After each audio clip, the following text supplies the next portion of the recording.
I don't know about you, but I've been noticing that our food prices are starting to go up at the grocery store.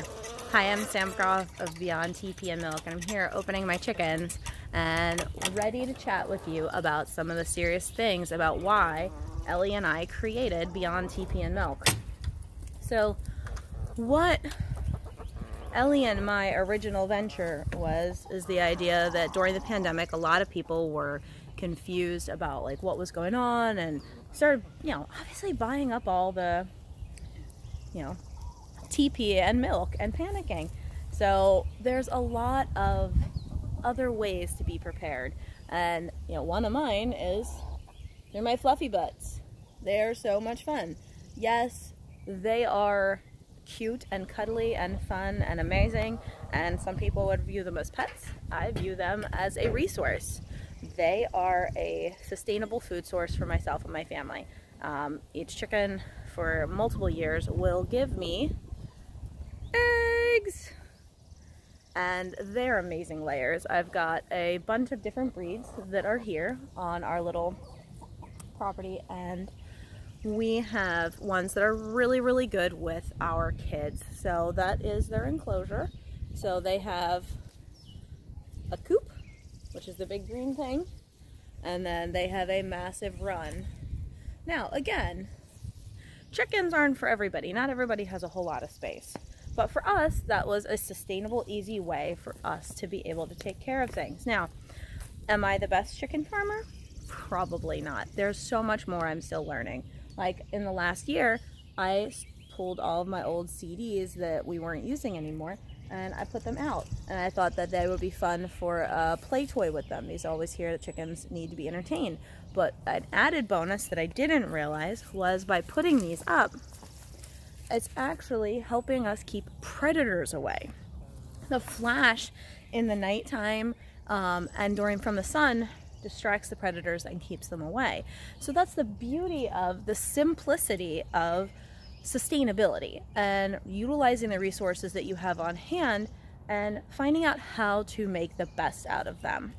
So with Beyond TP and Milk and with chickens, one of the simple tasks that we've done is we try to make our yard sustainable for our chickens. Now, mind you, when we moved here, this backyard was entirely full of trees before we moved in. Oh, I got a bug. I got a friend. Ooh, it's a mosquito already.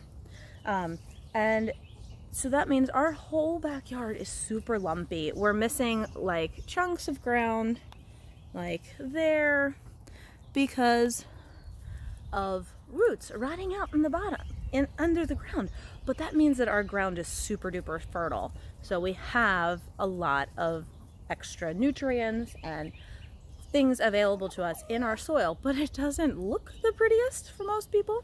So that's why we've, mulched around the chicken coop and mulched around the shed. But that mulch, remember, it was free. I told you about that. Also is doing a second thing. It's adding a layer of soil and nutrients as it decomposes into our backyard, into our landscape. Now, the neat part about what we did with this mulch is that it's not just the mulch. So if we get down here, we have straw in here. So in the winter time, what we do, and I'll show you this fall, but in the winter, around the base of our chicken coop, we have it open so that the girls can get in and out underneath there, and they have extra living quarters. We're like, they're chickens. We want them to have as much freedom and free reign as possible. Well, there's my neighbor's dog. But with that, that's also ventilated all summer, so it helps keep the coop cooler and all those things. But in the winter, it gets cold. There's like a nice wind that kicks up and goes through here. So we completely surround the base of our coop with straw bales.